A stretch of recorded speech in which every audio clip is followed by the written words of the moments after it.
today on Initiative 591 and Initiative 594. Just for people in the room and for others, we have an overflow room, so for others who are listening, I just want to go over a little bit about how this hearing will work for the members and for those listening.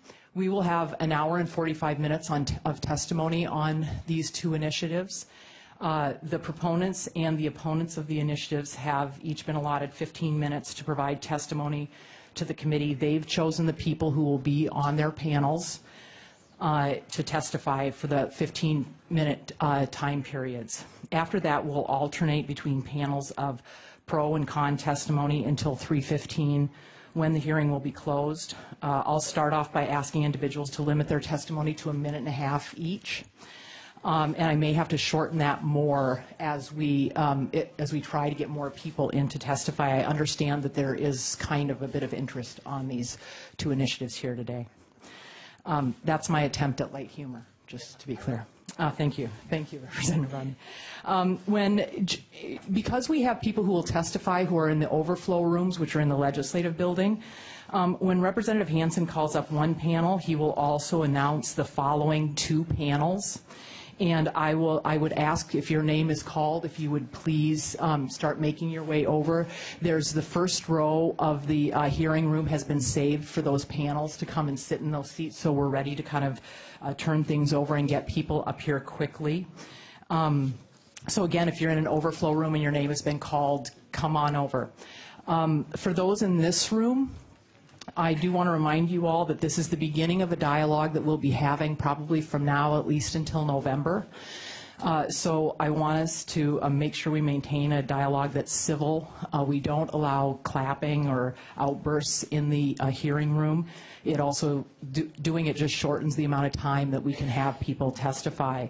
So as long as we can maintain decorum, I won't have to clear the hearing room, and that'll be great.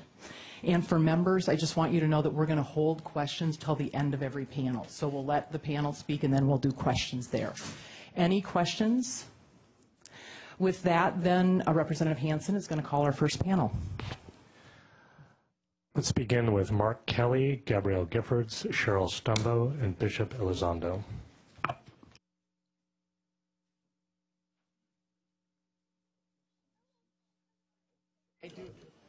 Actually, thank you for that reminder. While they're coming up, why don't we have our staff report? Edie, I almost forgot all about you. Shoot, who reminded you? Thank you, Madam Chair. For the record, Edie Adams, staff to the committee. I'll be providing a general overview of both Initiative 591 and Initiative 594. Under current law, both federal and state law require background checks for transfers of firearms by licensed dealers to persons who are not licensed dealers. But there's no general requirement for a background check on private transfers of firearms under either federal or state law. The federal background check requirement applies to all firearms, both long guns and pistols, transfers by dealers to non-licensed people, whereas the state background check requirement applies only to pistol transfers by dealers to unlicensed persons. Initiative 591 contains two operative provisions. First, the initiative provides that it's unlawful for any government agency to confiscate guns or other firearms from citizens without due process. Second, the Initiative 591 provides it's unlawful for a government agency to require background checks on the recipient of a firearm unless a uniform national standard is required. Initiative 594 also addresses background check for firearm sales and transfers. Under the initiative, all firearm sales or transfers in whole or in part in Washington are subject to background checks unless specifically exempted, and this includes sales by dealers online, at gun shows, or between unlicensed persons. Any sale or transfer of a firearm between unlicensed persons is required to be completed through a dealer according to the following procedures. The seller or transferor must deliver the firearm to the licensed dealer. The purchaser or transferee must complete all necessary forms for conducting the background check. The dealer must process the transaction by complying with all federal and state laws that would apply if the dealer were transferring the firearm from the dealer's own inventory, and this includes background check and record-keeping requirements. The licensed dealer may charge a fair market value fee for facilitating the transaction. A dealer is generally not allowed to deliver a firearm to a purchaser or transferee until either the completion of all background checks, if the person is not prohibited, and it's the earlier of that, or 10 business days have elapsed since the background check was initiated. And this 10-day period is also incorporated into the current pistol delivery statute, which currently has a 5-day period for conducting the check. The initiative provides a number of exemptions from these background check requirements. Exempted are gifts between family members, antique firearms, law enforcement, armed services members, and federal officials if in connection with their duties, gunsmiths for the service or repair or return of a firearm, and inheritance of a firearm, although with respect to pistols, the person who inherits the firearm must within 60 days either transfer the firearm or notify the Department of Licensing of the intent to retain the firearm. In addition, there are a number of certain temporary transfers are exempted from the background check requirements. These include where necessary to prevent imminent death or great bodily harm to the transferee if the transferee is not prohibited from possessing firearms, temporary transfers between spouses or domestic partners, or at established shooting ranges or organized firearms competitions or performances. Temporary transfers to a person under 18 years of age for lawful hunting, sporting, or educational purposes if the minor is under the direct supervision of an adult. And finally, a temporary transfer for while hunting if the transferee has completed all training that's required and holds all necessary permits and is eligible to possess a firearm. The initiative establishes criminal penalties for violations of the background check requirements. A first offense is a gross misdemeanor, and each subsequent offense is an unranked Class C felony. In the interest of time, I will leave it at that, but be happy to answer any questions. Are there questions from members? Representative Clippert? Thank you, Madam Chair. Just very quick, Edie. This concerns issue HI 594 is all firearms transfers, not just sales, all firearm transfers, you said, in whole and in part. That's right. It's sales or transfers, and transfers is defined to mean the intended delivery of a firearm without consideration or promise of payment, including gifts or loans. Thank you, Madam Chair. Thank you. And just before we start your testimony, to follow the rules I set out earlier, Representative Hansen's just going to let us know who the next two panels will be. So the immediately on deck panel will be Brian Judy, Ellen Gottlieb, and Robin Ball. The panel after that will be Rabbi Moshe Kletenik, Joe Deezer, Jolene Marr, and Reverend Steve Baber. Thank you. Mr. Kelly and Ms. Giffords. Thank you, Chairwoman Jenkins, Ranking Member Rodney, and members of the committee for welcoming us here today. And I also want to thank Colonel Rodney for his service in the U.S. Marine Corps.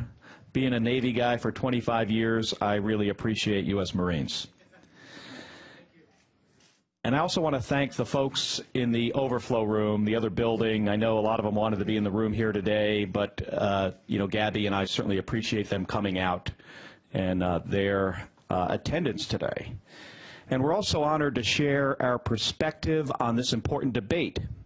We've been watching and reading about the work being done here in Washington, and we wanted to come today to join your fellow Washingtonians, our fellow Americans, in saying it's too dangerous to wait.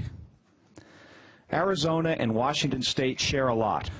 A Western spirit, a way of life grounded in our families and communities, and an abiding appreciation for our traditions of hunting and gun ownership. But recently, we've come to share something more tragic, experiences with gun violence. In Tucson, Arizona, a madman shot my wife, Congresswoman Gabrielle Giffords, through the head before proceeding to murder 6 and wound 12 others.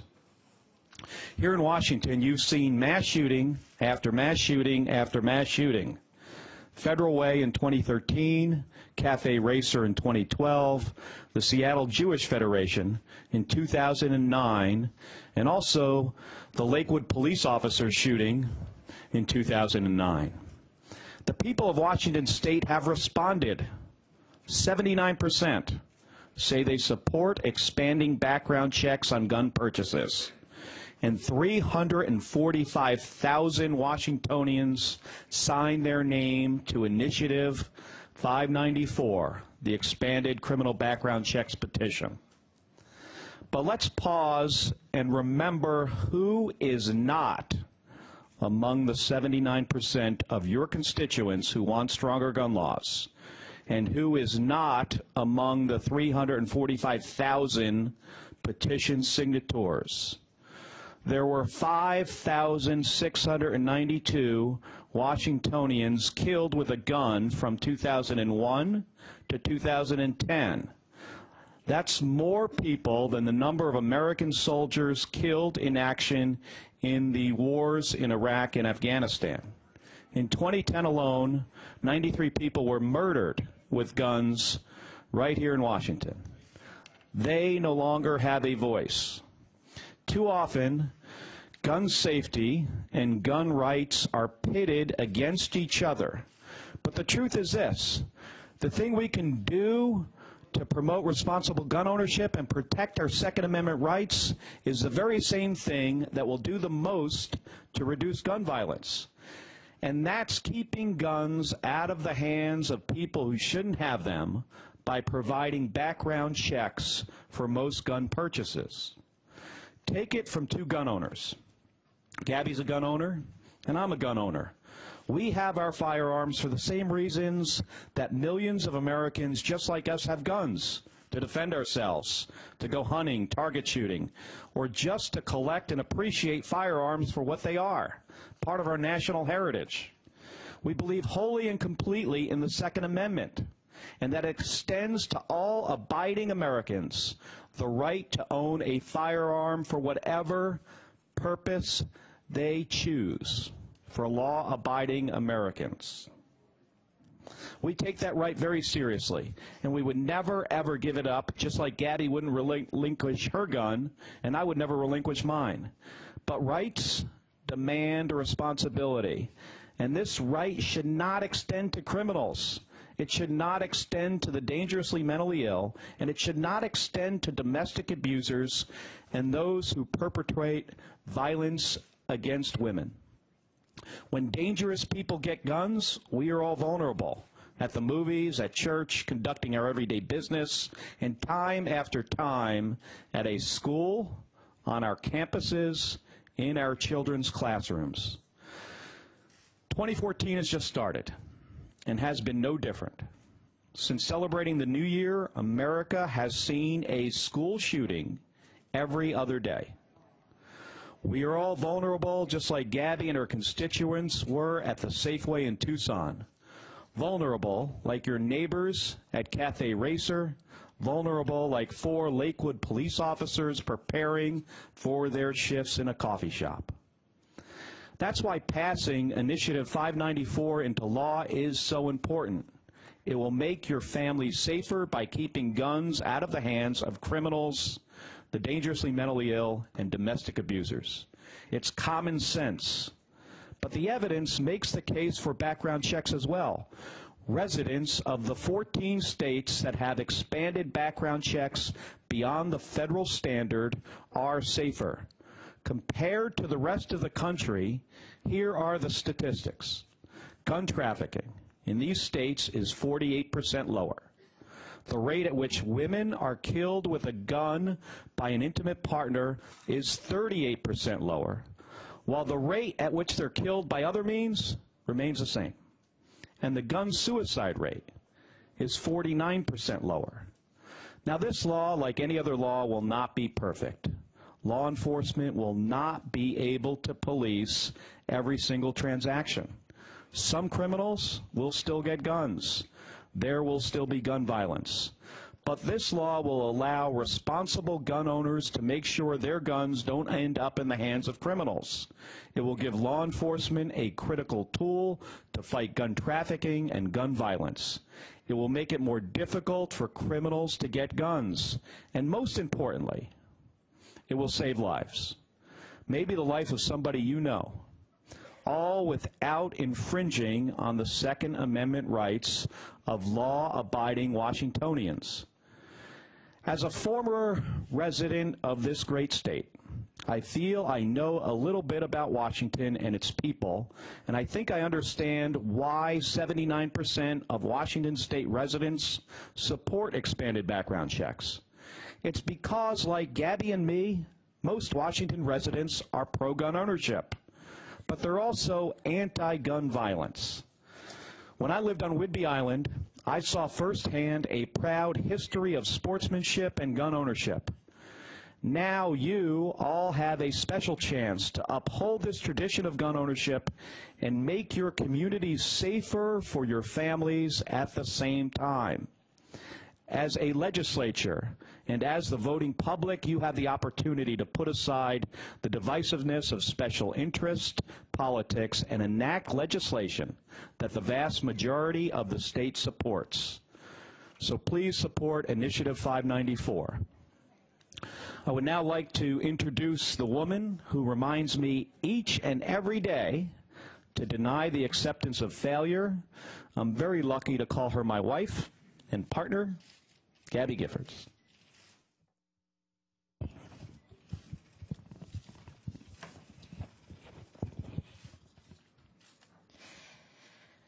Thank you for inviting me here today. The last few years have been hard. I teach every day full of fault, and you can too.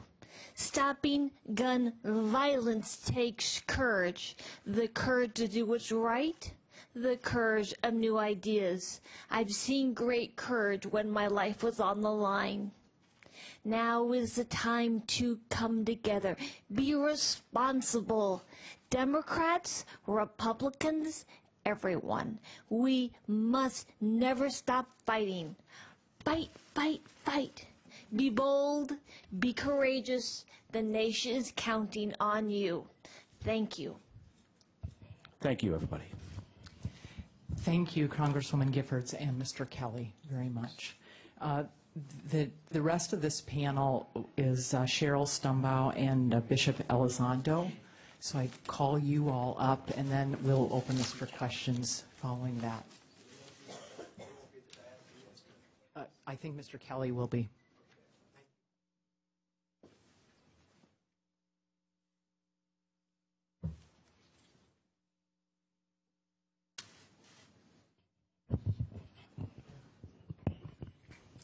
And just to let you know, you have a little bit over 5 minutes between you.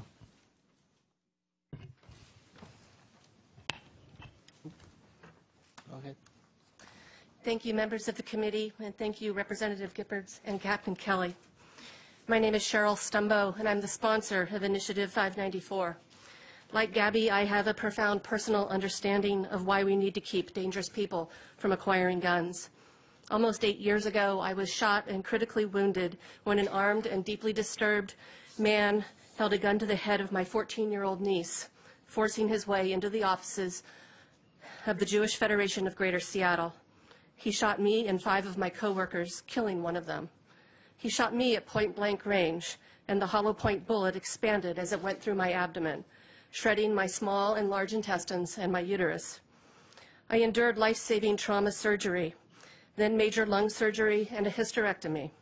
20 surgeries in all immediately after the shooting and over the following 3 years, plus months and months of PTSD therapy. I'm covered with scars and live with daily pain. But I'm one of the lucky ones. I'm alive and speaking to you today.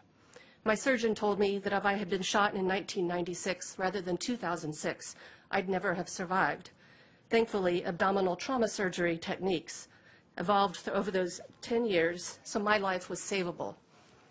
I was also lucky that I was shot at work because the $1 million plus medical bills were paid for by the state rather than coming to me personally. I would have been financially ruined if I had been shot in a movie theater or at school or in a shopping mall or at a cafe. And that's just me. 5 other women were injured that day, all of them critically or seriously. 1 lost her life, something we certainly can't pin a dollar amount on. And then there's the cost of the court trials and the cost of imprisoning the man who shot all of us for the rest of his life at Washington State Penitentiary in Walla Walla. Think about the economic impact alone of just that one shooting. Multiply that by the Washingtonian killed by gunfire every 14 hours. Then add in all of those who were shot and injured but survived, like me. Think about the impact of all that gun crime on our state coffers, on our communities, and on your constituents. Think about how many of those lives, how much of that treasure could be saved when background checks on all gun sales and transfers help prevent dangerous people from acquiring guns. Think about reducing those harms by half, or even 25%, or just 10%. Think about how much better our state would be if we didn't lose all of those lives and all of that treasure. Please enact criminal background checks on all gun transfers in Washington State. All we're asking is that the playing field be leveled and that law enforcement be made better able to enforce the laws that dictate that convicted felons and the dangerously mentally ill not be allowed to buy guns. It will save millions of dollars of state funds, prevent thousands of life-altering injuries, and save thousands of lives. Please take what steps you can to enact Initiative 594 into law. Show us you care, that you will step up and do the right thing.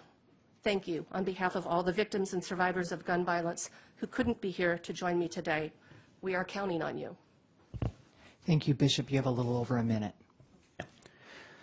Good afternoon, Representative Jenkins and members of the committee. My name is Eusebio Elizondo. I am the Auxiliary Bishop of the Archdiocese of Seattle. I am here today on behalf of the Catholic Bishops of our state to ask you to support the Initiative 594. The bishops of Washington State support passage of Initiative 594, a measure placing some limits on gun sales, and urge the approval of this measure. We believe it is the moral duty of all people to take steps to defend human life and that as pastoral leaders we have a particular responsibility to participate in efforts that will reduce violence and promote peace. When life is lost and peace disrupted by gun violence, the perspective of pastoral leaders of all faiths is unique within the culture. We are the ones called upon to preside at funerals and to help families in times of tragedy. In the aftermath of senseless acts of violence, we walk with them as they try to put the pieces of their shattered lives back together. We help victims of gun violence and their families confront their understandable fear. We therefore bear a special responsibility to confront the culture of violence with a commitment to life. The Catholic Church has been a consistent voice for reducing violence. In this context, it has been a strong advocate for reasonable requirements of the sale of firearms. Let us be clear. We recognize that recourse to self-defense is legitimate, but we also recognize that public safety is threatened with guns when guns are too easily accessible. Measure 594 proposes limited by effective requirements on the sale of guns. Its sole purpose is to expand background checks on those who... I'm sorry, Bishop, I'm sorry. I'm going to have to ask you to wrap up. These modest conditions for legal access to firearms represent a prudent balance between concerns for personal liberty and public safety. Tragic mass shootings have become all too prevalent in our day and reflect a devaluing of human life in our nation. Our hope is that judicious steps to prevent gun violence will lead to greater respect for human life. We are grateful to the members of this committee of their willingness to engage these important issues. Recognizing the difficulty in reaching consensus on matters affecting both personal liberty and public safety, we urge an affirmative vote for I-594. Thank you for allowing us to testify on this important matter. Thank you. Thank you. Are there questions from the committee? Representative Clippert. Thank you, Madam Chair. Captain Kelly, just wanted to thank you, Congresswoman Gifford. Thank you so very much for being here. Ma'am, thank you for being here. I joined hundreds and thousands, I'm sure millions of others in prayers for you. It's just so exciting to see you both here and healthier. Just real quick, Captain Kelly, you said that one of the things we hope to do with Initiative 594, if we were to pass, to keep guns out of the hands of criminals. Do you think that if this does pass, that criminals would, in fact, register their weapons transfers? Well, so let me give you a hypothetical. So first, let's look at a criminal that might walk into Walmart to buy a gun, and with a criminal background would be denied the sale of the gun. Now imagine what that criminal would do at that point if he still wants to obtain a firearm. Like Arizona, Washington's the same, that there aren't background checks at gun shows or, other private sales. I imagine, often that criminal would go to a gun show to obtain the firearm. Just like any law, this is not going to address every single issue and prevent every single criminal from getting a gun. But we do know that since 1999, with the federal background check system that requires background checks at federally licensed firearms dealers, we know that since 1999, 1.9 million criminals and people that were dangerously and adjudicated mentally ill were prevented from buying a gun at the point of sale. What we don't know is how many went on to go to a gun show or the internet or some other way of getting a gun. So I think it goes a long way to preventing most criminals from getting a firearm. Thank you, sir, for your answer. Thank you, Madam Chair. Thank you, Cheryl and Gabby. I think I can speak for the entire committee and for everyone in Washington State saying we feel so blessed that you are alive and here to give us your thoughts on this matter. Thank you to this first panel. We'll move on to the second panel. May we hear from Brian Judy, Alan Gottlieb, and Robin Ball. The immediately on deck panel will be Rabbi Moshe Kletenik, Joe Deezer, Jolene Marr, and Reverend Steve Baber. Next will be, after that panel, will be Phil Shave, Boyd Needland, Marty Hayes, and Annette Wachter.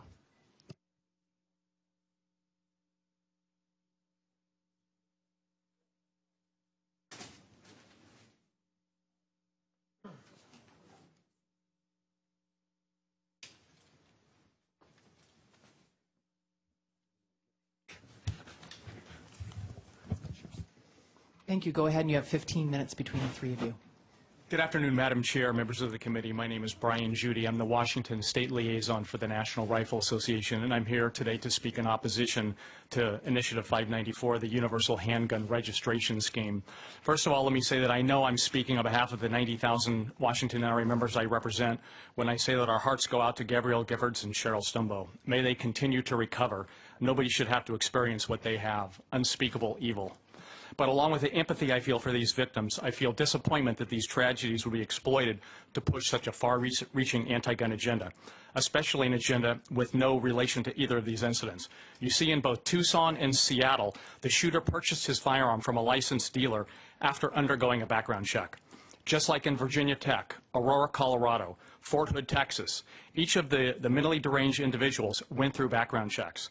The three common threads in these incidents were: 1, severe mental illness; 2, so-called gun-free zones, where in fact only the victims were gun-free; and background checks.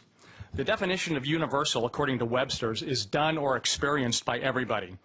In fact, 594 is not about universal background checks because criminals will ignore the law and continue to acquire firearms where most criminals obtain firearms now: the black market, theft, straw purchasers, and illegal sources such as through drug dealers.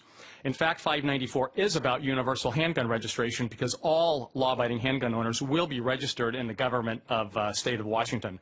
Even if a person inherits a handgun, as was mentioned by the committee consultant, that person is required within 60 days to register their handgun with the state of Washington. Initiative 594 will create a massive government database of law-abiding handgun owners. The people of Washington should ask, why does a small group of billionaires who are bankrolling 594 want a government database of law-abiding handgun owners? The Washington Alliance for Gun Responsibility, or WAGR, website states that, quote, a national survey of inmates found that nearly 80% of those who used a handgun in a crime acquired it in a private transfer, unquote. This is obfuscation. According to that survey, as reported by the United States Department of Justice, the 80% figure cited by WAGR as private transfers include family, friends, street buys, theft, and illegal sources, again, such as from drug dealers. Family members and friends who supply firearms to criminals are not going to require background checks. Criminals dealing in stolen firearms or buying firearms from drug dealers aren't going to submit to a background check. And a background check requirement would do absolutely nothing to prevent criminals from using straw purchasers to buy guns for them. The WAGR website goes on to say that, quote, the initiative is simple. It makes sure that anyone buying a gun in Washington State passes a background check. This is more obfuscation. 594 requires all firearm sales or transfers, with very few and very limited exceptions, to be completed through a licensed dealer.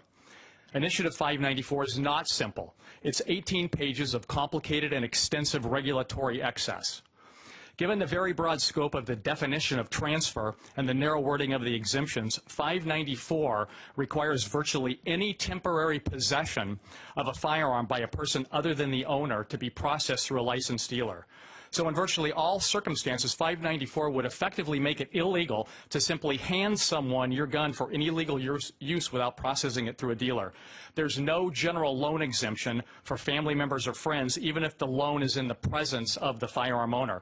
594 would make me a criminal if I simply loan a firearm to my brother to go shooting or hunting without processing the transfer through a dealer. If I'm out shooting with my kids on public land, I can't allow my 28-year-old son to handle my firearms without going through a dealer. But ironically, I can allow my 16-year-old son to handle my firearms in that circumstance because he would be exempt because he's under 18, as long as he's under my direct supervision. This just does not make sense. The proponents of 594 are not going to talk about what the initiative really does. They're going to try to buy this proposed law with emotion and obfuscation. One last zinger from the Wagger website. Private parties complying with the background check requirement are exempt from sales tax. In fact, existing law already exempts casual and isolated sales of property, which these are, from the retail sales tax. Further, existing law provides that property acquired at a casual or isolated sale is subject to use tax at the same rate as the retail sales tax rate. So it seems clear that the inclusion of the retail sales tax exemption in 594 is nothing more than a disingenuous attempt to obfuscate the fact that these private transfers are subject to use tax and that the records created by these dealer transfers will give the government the necessary tool to single out and collect tax from law-abiding firearm owners. In conclusion, let me just say that 594 would not prevent criminals from obtaining firearms. It's going to create an excessive regulatory scheme that would disproportionately burden law-abiding firearm sellers and purchasers, and most egregiously, I-594 is going to create a massive database of law-abiding handgun owners. We urge your opposition to this misguided measure. Thank you. Thank you, Mr. Gottlieb. Thank you. Good afternoon, and I appreciate the opportunity to address this committee about Initiative 591. My name is Alan Gottlieb. I'm the chairman of the Citizens Committee for the Right to Keep and Bear Arms and the founder of the Second Amendment Foundation. I'm here today representing Protect Our Gun Rights, a coalition of stakeholders that includes gun collectors, recreational and competitive shooters, hunters, and law enforcement professionals. This coalition includes the Washington Arms Collectors, the Washington State Rifle and Pistol Association, the Washington State Law Enforcement Firearms Instructors Association, Hunters Heritage Council, and the Citizens Committee for the Right to Keep and Bear Arms, among others.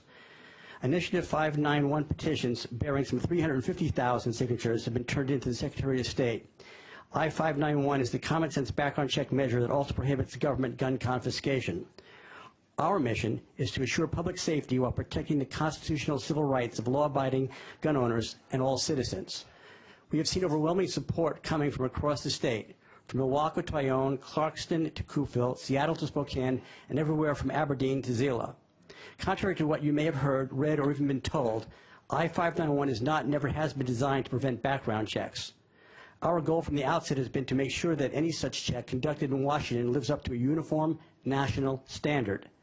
This process should be quick, simple, and without a mountain of bureaucratic red tape or 18 pages of complicated regulations designed to discourage, rather than encourage, the exercise of a constitutionally protected fundamental civil right. It should also not create or expand a government database that can be used to confiscate privately owned firearms. Our measure, Initiative 591, by contrast, contains two simple clauses that all voters can understand without consulting their attorney. The first simple clause prohibits government from gun confiscation without the due process of law. The second simple clause mandates that any statewide background check process must meet a uniform national standard. There is no reason why Washingtonians should be treated like second-class citizens. We've had tremendous participation from gun shops, gun shows, sportsmen, women, legions of volunteers, both gun owners and non-gun owners, who helped gather these signatures. They are average citizens who are determined that their rights will not be bought by wealthy gun prohibitionists, many of which are from out of state. We believe that Washington voters are smart and, given the choice, will pass Initiative 591. Thank you. Thank you, Ms. Ball. Thank you very much. My name is Robin Ball. I am a business owner. I am a federally licensed firearms dealer. There are some real misconceptions coming out of Initiative 594, and one of them I want to clarify first is that you really can't buy a gun online without a background check. So, Madam Chair, if you went home tonight and got on gunbroker.com, bought and acquired a gun in an auction, the next email you would receive would be from that seller to find out what federally licensed dealer you wanted the gun shipped to, so that all the appropriate paperwork in the state of Washington under state law and federal law is completed. The only time a gun can be sent to an individual is if it's coming directly from the factory and that factory has verification that you were the one who sent it to them for repair. Shippers won't ship to an individual. It's a very tight system, and you can't buy a gun online without a background check. The reality is this initiative is also in violation of state law for me as a dealer, because if you then take that gun that you bought from Gunbroker and bring it to me to transfer it to your neighbor, I have to take that gun into my inventory, log it into my acquisition and disposition book, send it through a computer database for a pawn check to verify that gun was not stolen, and sit on it 30 days. So your purchaser has to wait for that transfer to take place for 30 days. If in fact that person passes a background check and they come in to pick that gun up 31 days after we started the process, that paperwork has expired. So we would be starting that all over again. It is not an instant system. That inventory has to come into our books, and it has to stay on our books 30 days. It will be it'll be a difficult situation when the occurrence happens that the buyer can't pass a background check, and we want to give it back to the original person and have to run a background check, and then they don't pass the background check. Now we're in possession of a firearm that we really actually don't legally possess because we haven't purchased it. There are a lot of flaws in this. It will not stop people from acquiring guns illegally. And the reality is, I've been in the business 18 years, and if I look back at my records, the most volume we've ever had was in the last year. I can count on one hand how many denials we have had, and I can count zero how many of those denials were ever prosecuted under the law. In fact, if they come in, they go through the background check, and they don't pass the background check, then federally they're not able to own a firearm, and somebody ought to be picking them up. We've never, ever, ever had a phone call from law enforcement saying, who is this person and where can we find them? So this isn't going to do what the intention is, and it is going to put dealers in a very uncomfortable situation, because I promise you, citizens of Washington who want to sell their gun to their cousin will not understand why the dealer can't transfer it directly to that person once they pass the background check. There is a 30-day hold under state law, and this doesn't address that issue. Thank you very much. Thank you, Representative Shea. Thank you, Madam Chair. Thank you for the testimony today. I want to clarify something and then get your opinion. So based on your interpretation of our secondhand dealer laws, there essentially would be a 30-day wait period before you could actually then transfer that firearm again. And wouldn't that have a dramatic impact on firearm sales in Washington State? Well, it'll have a dramatic impact on transfers. We do that currently. Anytime we take a consignment firearm in from a customer, they know that once it's ours, we keep it until that 30-day period is up. So we have that period of time. We can sell it within that 30-day period, but we cannot transfer it within that 30-day period. So I can put it in the cabinet, but I can pull it if it's sold. As far as sales are concerned, it doesn't really impact sales, but we do private party transfers all the time. And there is a provision through Department of Licensing that if Joe wants to sell a gun to Bill, he can do that and report it to Department of Licensing without going through a dealer. Representative Rodney. Thank you, Madam Chair. Mr. Judy, one of the concerns that I have is in the last, I think as most recently as last year, bills were introduced in the Senate that would give the county sheriff or local law enforcement the right to enter private homes without a warrant or probable cause to check on the status of gun storage. Is the concern on your members that perhaps this registry that's created by 594 would be an incremental first step to giving local law enforcement or the county sheriff information on really how to enter a home, or which homes to enter without probable cause? Representative Rodney, absolutely. To our members, other than a firearms prohibition, registration proposals are the next most dangerous proposal for exactly that reason. And we just recently heard out of New York City, or maybe not New York City, New York State, but where registration lists of gun owners are being used to go back in and contact them when firearms that were legal when they purchased them and registered them have now been made illegal, and the government's using registration lists to go get them. Same thing in California, a little different circumstance. In California, they've recently changed the criteria for what it takes to be able to own a firearm. So they're raising the bar in terms of certain things that prohibit a person from owning a firearm. So now, people who have had legally owned firearms and registered their firearms, but now by the change in the law, no change in behavior, but change in the law and designation of them as now a prohibited person, now there are knocks on the door to go take the firearms that they had previously lawfully owned and had registered with the government. I think one more question, Representative Neely. Thank you, Madam Chair. And Mr. Judy, you can probably answer this, but I keep getting asked the question of when you go purchase a gun from a dealer, you get a background check. But when you go to a show, a gun show, there's no requirement for a background check. Do we have statistics on how many crimes were committed with a gun purchased at a gun show?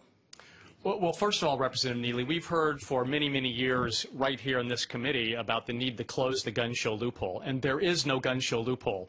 A dealer who is selling firearms has to comply with all the laws regarding dealer sales, whether they're in their store, selling them out of their home, or selling them from a table at a gun show. Private citizens are subject to the same laws regardless of where they are selling their firearms. And as Robin Ball indicated, there is the option to voluntarily go through dealers or to notify DOL. But to your question, gosh, let me think. I'm sorry, I lost my train of thought. What was the specific question? I'm just interested in the statistic. Do many criminals show up at gun shows? Okay. So that same study that I referenced that was referred to by Wagner on their website, the U.S. Department of Justice study that talked about the 80%, that study in fact showed that less than 1% of criminals obtain their firearms through gun shows. And we don't know how many of those, again, using that same Department of Justice study, were bought by straw purchasers who can pass a background check. So the bottom line is this just is not going to keep guns out of the hands of criminals. Thank you, panel. As we're going to move in now to the lightning round, which will mean everybody who comes up will have 1.5 minutes to testify. So next is Rabbi Moshe Kletenik, Joe Deezer, Jolene Marr, and Reverend Steve Weber. On deck is Phil Shave, Boyd Nealon, Marty Hayes, and Annette Wachter. And following that panel will be Assistant Police Chief Carmen Best, Dr. Julian Ayer, Bishop James Wagner, and Kelly Bernardo.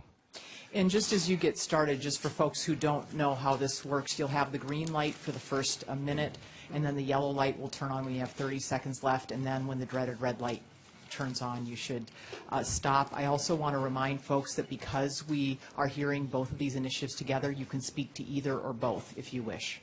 Go ahead.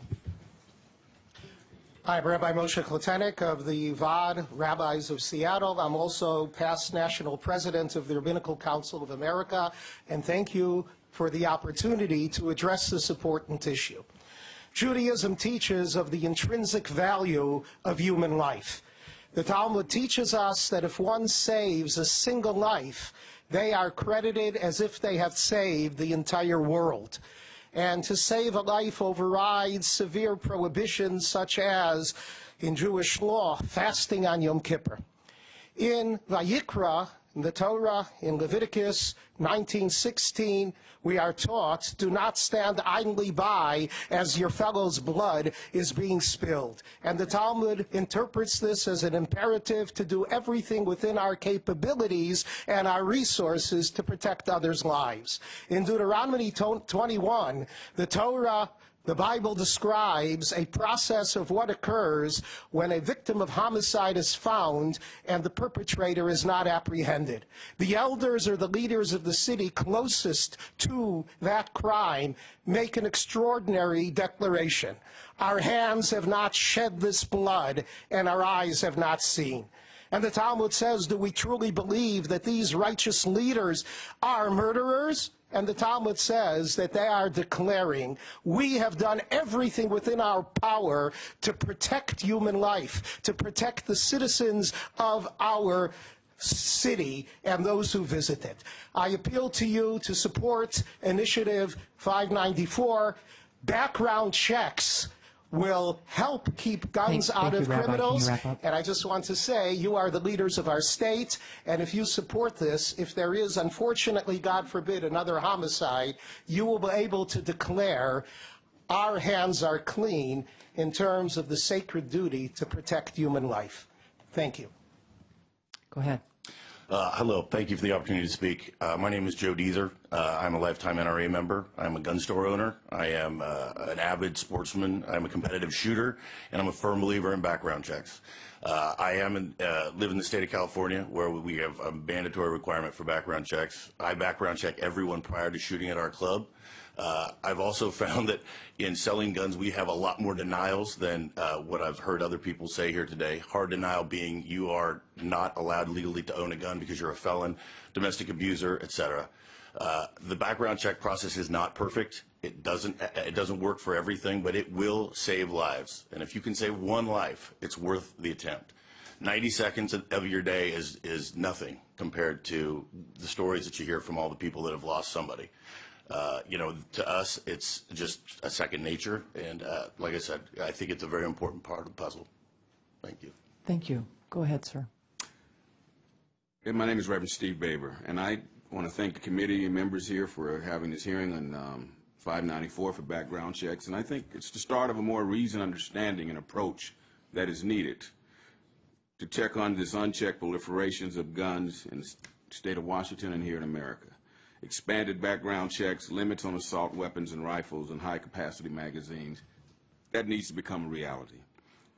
It's going to be difficult to do it. It's going to be hard to do it. But it's harder having to hear the news of a shooting, and the shooting location is where someone you know works. It's going to be hard to do this, but it's harder getting a call that a shooting has happened at a mall that you or your children shop or go to. And the most hardest one of all would be to get a call that there's been a shooting at a middle school, an elementary, or high school, or even college, that you know you have someone who's there attending that school, teaching at that school. So we have to do something. We cannot just continually go forward and allow the death and these people who get guns who have no reason to have them, no mental capacity. So we should act on this 594. It's just a start. It won't resolve it. It's not perfect. But we at least start. And as my colleague said, there's also a Jewish midrash that said, once you have been made aware of a problem, you no longer have the defense to say to God or to others, I did not know. So you all know, let you all now act. Thank you. Thank you. Ms. Marr, do you want to slide up there? Thank you, Madam Chairwoman and members of the committee, for your time. Can we have you move the mic just a little closer to your mouth? Thank you. My name is Jolene Marr. I live in Kennewick, Washington. I'm a mother, a grandmother, a school psychologist, and a Marine Corps veteran. I'm also a survivor. On February 28, 2012, my ex-husband shot me with a .45 caliber pistol during a violent assault. Nearly 2 years and 8 surgeries later, this is a picture of my leg. So, although lucky to survive the assault, I'm permanently disabled and disfigured. My constant physical pain is a continuous reminder of his violent crime. More importantly, I live in real and constant fear he will shoot me again. When I was shot, the police removed 23 other firearms he owned from the crime scene. In spite of his numerous court appeals to get those guns back, I continue to fight for what is right. My safety is not for sale. Yet without comprehensive criminal background checks, my ex-husband can still buy firearms at a gun show or purchase any of the thousands of guns sold online privately. If he has the money, he can buy the weapons, no questions asked. Quite simply, background checks work.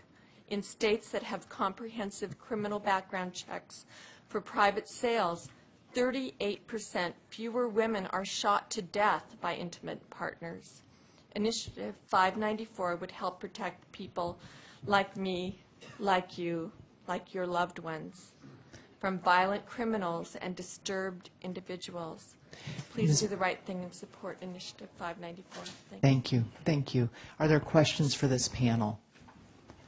Thank you, and Ms. Marr, thank you for all that you've gone through and for being here today.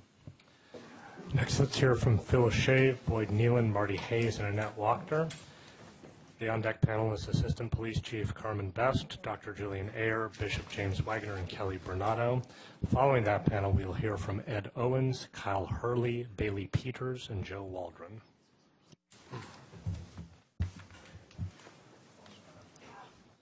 Go ahead. My name is Phil Shave. I'm here testifying based primarily on 34 years of experience in law enforcement. I am retired. I'm currently the Executive Director of the Washington Arms Collectors.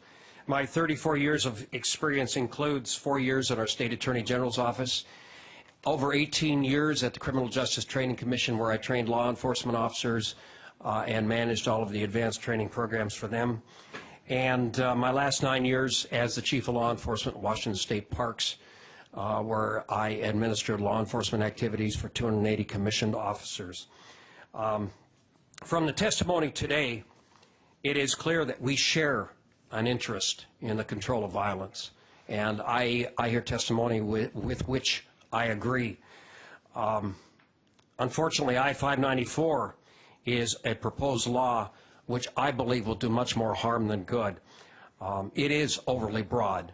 It defines transfers, not sales, but transfers of firearms. And those transfers are things which occur regularly on a day-to-day basis. It would affect millions of our citizens and, in my opinion, accomplish nothing. It is a law that has no requirement for criminal intent, and yet it makes criminals of people who merely hand a gun while out on the range to another person. On the second offense, it is a felony crime, and yet without any necessary criminal intent. The law is not directed so much at criminals as it is at ordinary law-abiding citizens. Law enforcement knows that the criminals will not go to a federal firearms license dealer and go through the process. It will not happen.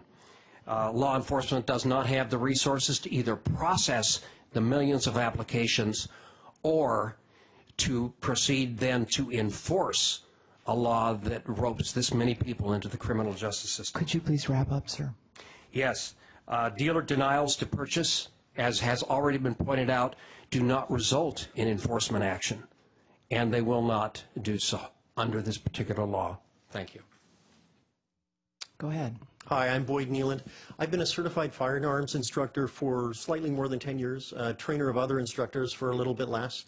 And during that time, I've enjoyed organizing a really great class that I really enjoy teaching at Washington Arms Collectors shows called Home Firearm Safety.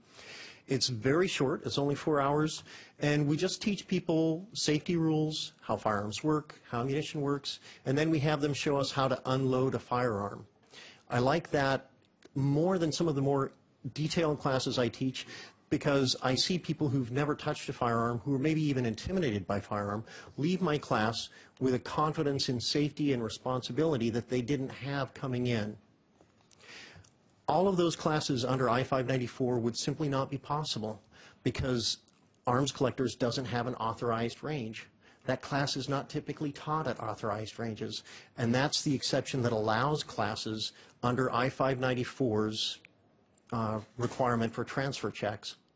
So I urge you to show leadership on this issue.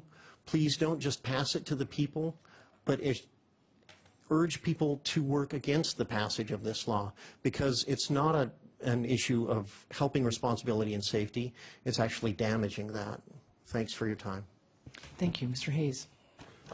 Good afternoon. My name is Marty Hayes, and along with being a former law enforcement officer, I am the owner of the Firearms Academy of Seattle, which is a Washington state business that has, over the last 24 years, taught firearms skills to over 15,000 Washington state residents. Many years ago, a female student of mine was forced to shoot a man who attacked her in her home. He brutally raped her, sodomized her, and was about to kill her when she had to use her gun in self-defense. To the grace of God, she was able to survive that. The police confiscated her guns for investigative purposes, which they need to do, but when she got out of the hospital, she was defenseless. She called and asked me if I would loan her a gun, which of course I did. Under this initiative, I would have had to tell her no. Additionally, under this initiative, any homeowner who uses a firearm to protect themselves or their family against one of these gang-initiated home invasions will lose their firearms to the police for the investigation, and there is no provision under this initiative for the police to give the guns back to the homeowner without the background check and 10-day waiting period. In other words, this initiative will leave the exact people who need a gun the most to protect themselves against these gangs defenseless. I urge you to reject this initiative. Thank you very much. Thank you. Ms. Wachter? Thank you, members of the committee. I'm Annette Wachter, native of Seattle. I am a member of the United States Long Range Rifle Team. I have 3 national records and over 25 international trophies. I'm also a member of the Washington State Rifle and Pistol Association, and through that organization, I train and I coach new shooters, juniors and adults, firearm safety handling as well as marksmanship to hopefully go forward and compete as I do. In the process of coaching, I often share and loan my equipment for these new shooters that are starting out. I would not have the success I have today if my coaches and my instructors did not do the same thing for me back in the day. I have never felt like a criminal for my actions in doing this. If Initiative 594 were to pass, this makes me a criminal. This is not just about me, this is about all the law-abiding gun owners of Washington State. This affects everyone. They potentially could become criminals as well in this. I urge you to oppose I-594 and instead support 591, which does not entrap our gun owners of the state. Thank you. Representative Shea has a question. Thank you, Madam Chair. And Mr. Shave, I want to thank you for your experience in law enforcement and long serving the state of Washington. We heard earlier testimony that while the 30-day wait period would not dramatically affect sales, it would dramatically affect private transfers. And so my question to you is, in your law enforcement experience, what percentage of those private transfers would be law-abiding citizens? Well, it depends on how you define the transfers, but the majority of transfers between our citizens are legal and law-abiding, and the transfers that we would like to see controlled are those between criminals, the burglars who steal weapons from homes and then put them on the street. Any law or initiative which proposed a way to deal with criminal activity rather than our law-abiding gun owners would be welcome. I'm not sure that I can provide you with an exact answer in terms of numbers. Thank you. Any other questions? Representative Hansen. Thank you. Question for the gentleman from the arms collectors. Am I correct that an arms collector shows every dealer does, just as a matter of practice, run background checks before completing a transaction, or am I not correct on that? Yes, that is true. The Washington Arms Collectors is the largest collecting organization in the state of Washington. We run the gun shows in Monroe and Puyallup. And the purchase of a firearm at our shows is limited to only members, and they are required to go through the Washington State Patrol background check. So the idea that most of our gun shows here, their transactions are not subject to background checks is not true. Can I follow up on that? So here's my dumb question, and I've been trying to figure this out. If these background checks are so burdensome and horrible and they don't do any good, then why are y'all doing them at the shows? We do them because we want to assure the members that they are engaging in a transaction with somebody who should possess a firearm. The problem with I594, I think should be obvious by now, is that it doesn't apply to sales of firearms. It applies to transfers. And transfers are something that occur in routinely, as described in training and recreation, out on DNR land, on public lands, on private lands. Firearms are transferred just as part of the sport, recreation, and hunting. And that's what I-594 is interfering with. There is no possible way for the people engaged in those casual, informal transfers of a firearm to do it through an FFL. And I believe that it is, I-594 is very similar to, for instance, if you as legislators imposed a 25-mile-per-hour speed limit on the freeways in the state, and then you said to your troopers, go out and enforce it. It won't work. I-594 does the same thing. It creates an unrealistic set of restrictions and laws on the transfer of firearms. Thank so you. we support, I think, to elaborate just a little bit more, we do support. We actually have a lot. We know what you support. So we have a lot of testimony that we want to get to today. So any other burning questions? Great. Let's move to the next panel. All right. Assistant Police Chief Carmen Best, Dr. Julian Ayer, Bishop James Wagner, and Kelly Bernardo. On deck is Ed Owens, Kyle Hurley, Bailey Peters, and Joe Waldron. Following them will be Rich Conrad, Zoe Moore, and Margaret Heldrig.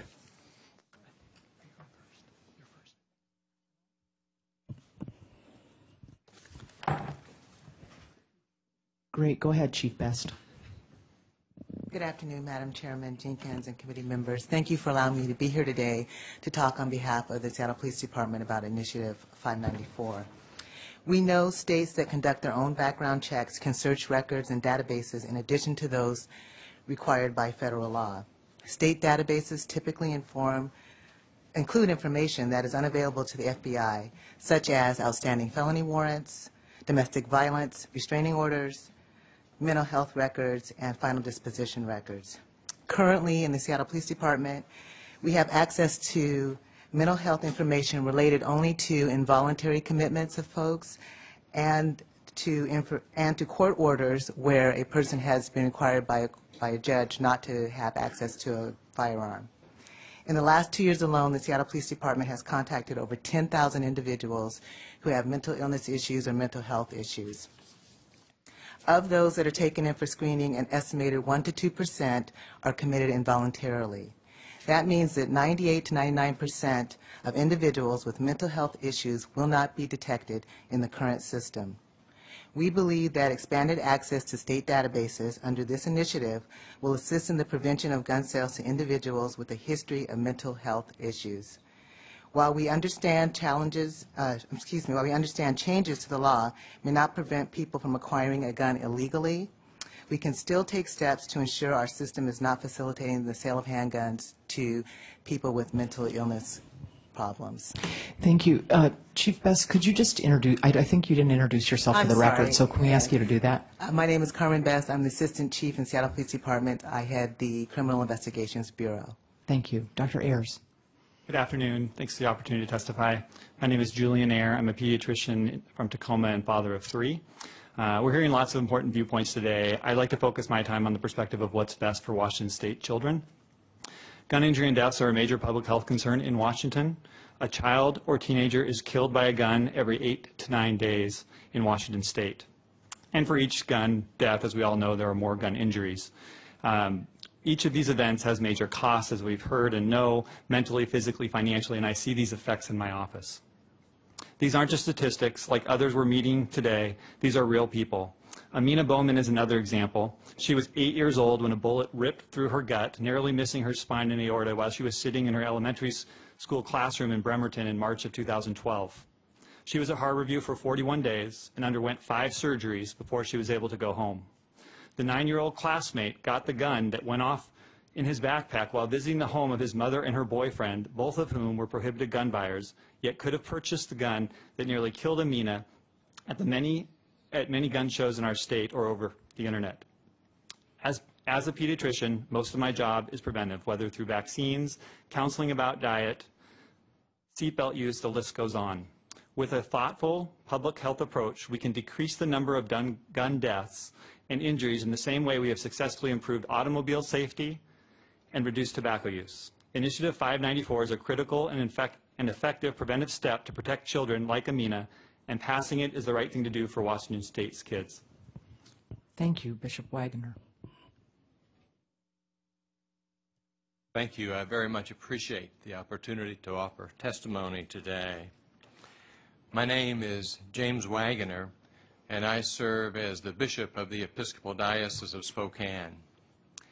And I'm here today to speak in support of Initiative 594. And I do so because it's time. It is time to stop the tragic, the senseless, the violent gun deaths that could be prevented by requiring background checks for all gun sales. The truth is, background checks work.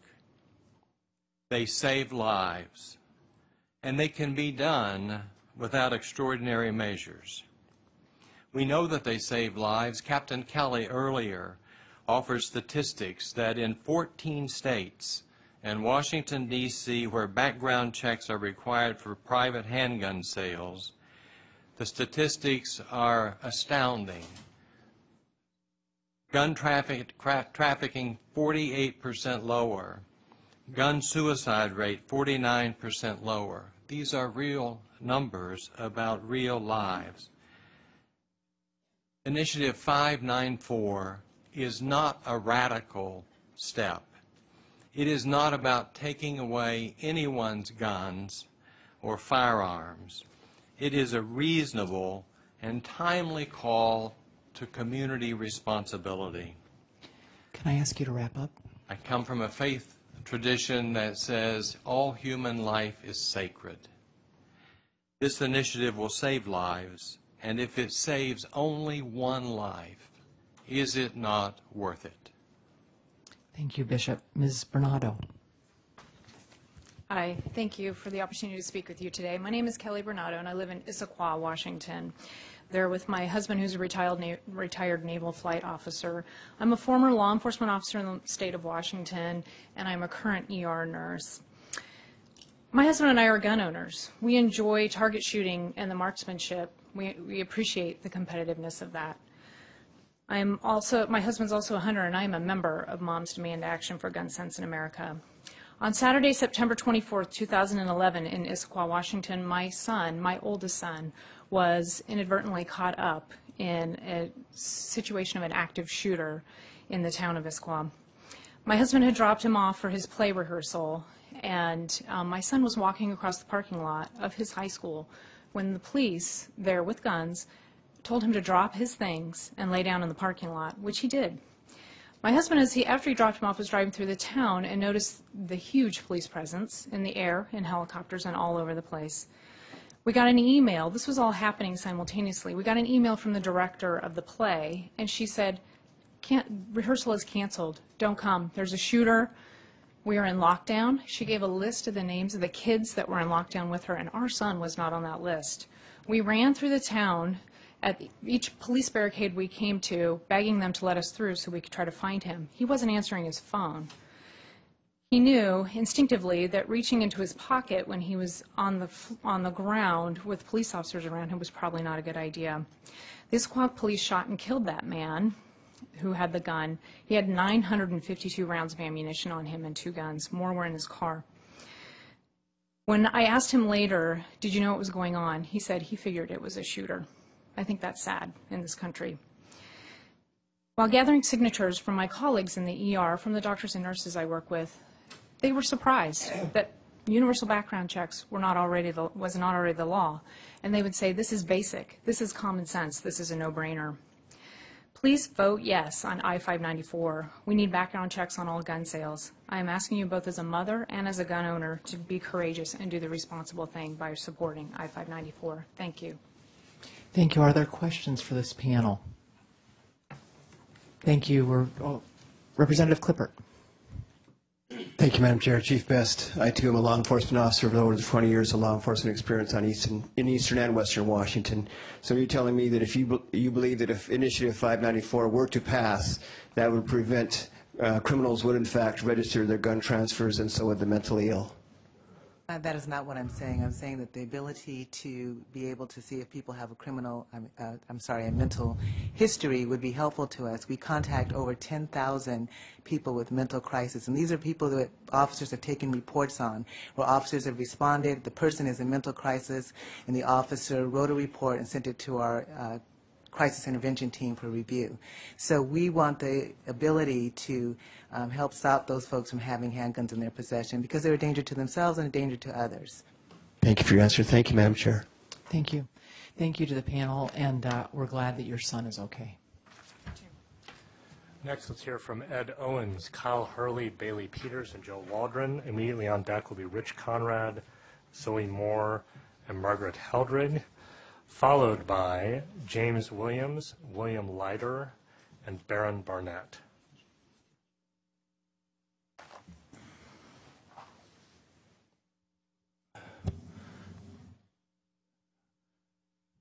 In the interest of keeping things moving, I'm going to start while the rest of them wander up, if it's all right, Madam Chair. Thank you. That would be great. Thank you, Madam Chair, members of the committee. For the record, my name is Ed Owens. Some of you had hoped you'd gotten rid of me when I retired. Well, he's back. I'm here today as a volunteer speaking on behalf of the Hunters Heritage Council, Washington State, and its some 40,000 members statewide. The HHC supports Initiative 591 as opposed to 594. I'm not going to get into the registration issues. I'm going to focus on 3 points related to hunting, because that hasn't been talked about. The first point I'd like to make, that I'd like to bring to your attention, is the manner in which transfers are defined related to youth hunting in the state of Washington eliminates youth hunting. The Hunters Heritage Council Attorney of Record has written a statement stipulating that this violates the Washington State Constitution prohibition on dual subject. And the way this is accomplished is youth hunting laws in the state of Washington are pretty well defined. What this does, it says, okay, we're going to change all of that, and the only way that someone under age 18 can hunt is if they are accompanied by an adult in this manner and form in order to participate. That is highly troublesome, since hunters in this state spend tens of thousands, if not hundreds of thousands of dollars to ensure safe youth hunting environments. The second point I'd like to respectfully make is that mandating someone to when they can hunt and under what conditions has absolutely nothing to do with background checks. Nothing at all. To illustrate a practical point, it's a common practice in our farming and ranching communities. Sir, I'm going to have to ask you to wrap up. It is a common practice in our rural communities in the state of Washington for ranchers and farmers to send someone out to shoot coyotes who predate on their stock. Can't do that under the initiative. You already heard testimony addressing firearm safety. Well, please let me note for the record, the way this is set up, the transfer language under Initiative 594 will eliminate hunters education training programs for those over age 18 in the state of Washington, putting thousands of people at risk from not having proper firearms training. Thank you, sir. Go ahead. Good afternoon, Madam Chair, ladies and gentlemen. I don't suppose I inherit the time from the people who aren't here. My name is Joe Waldron, and I'm here on behalf of the Gun Owners Action League of Washington and the Washington State Rifle and Pistol Association. I'm here primarily to speak in opposition to I-594. Most of the flaws in overreach in 594 have already been addressed. I'm not going to repeat them, except to say that such overreach is common with gun control by gun control advocates. Universal gun registration is the holy grail of the gun control community, and 594 is a giant step in achieving universal registration, albeit at a generational pace and decentralized at this time. As I've said before to this committee, if you want gun registration, call it that and let's debate it honestly. This isn't the first time background checks have come before this body. In the past, with this very committee, we have offered to support background checks, provided there was no record keeping on the firearms. Those offers were rejected. I believe it was then Seattle Police Chief Gil Kurlikowski who made the observation, he let the cat out of the bag, basically that, well, it's the audit trail we want on the guns. That's what it's about. That's gun registration. Going back to the question on WAC background checks, the WAC background check does the check on the individual. Again, there is no record keeping on any firearms transferred. There's a major difference there. We've heard some interesting polling figures cited today. 2 points about polls. First, civil rights are not subject to polling. They don't swing back and forth with the political wing. Second, polls don't always tell the truth. They can be manipulated. In 1997, 65% of the people polled supported I-676. And this was fairly constant throughout the campaign period.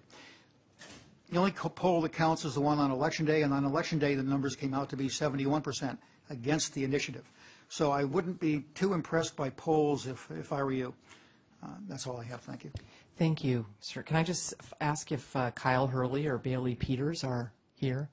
If they're in the overflow room and are on their way over, we'll work them in. But does anyone have questions for these two witnesses? Okay, we'll move to our next panel. Hear from Rich Conrad, Zoe Moore, and Margaret Heldrig. After that, we'll hear from James Williams, William Leiter, and Baron Barnett, followed by Rory Graves, Stan Stumbo, Grace Helling, and Jim Forsyth.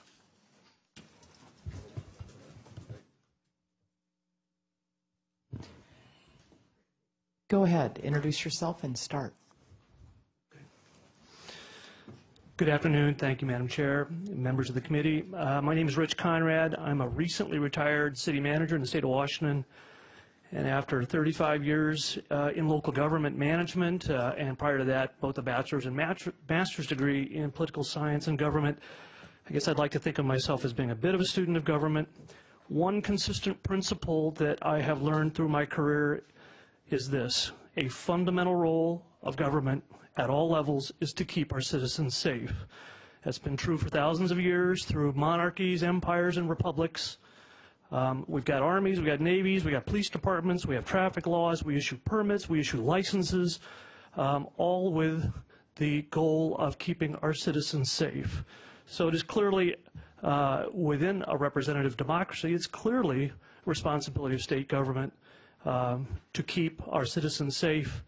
Initiative 594 is clearly a simple, reasonable, and effective way and a small step in the direction of keeping Washingtonians safe. I urge you to support the initiative. Thank you. Go ahead.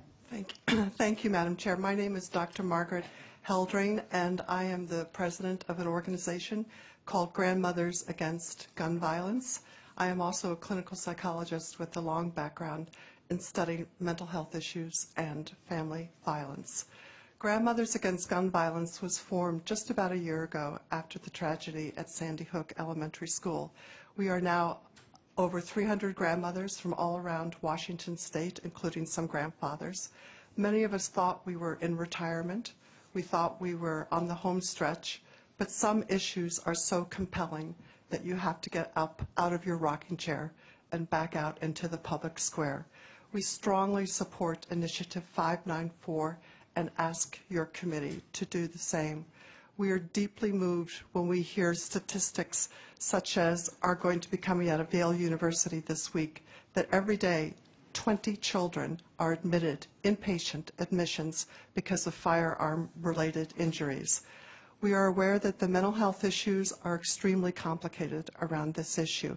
Actually, those persons with mental illness are more likely to be victims of violent crime with guns rather than perpetrators. That is different when it comes to mass tragedies such as Newtown or Virginia Tech, for example.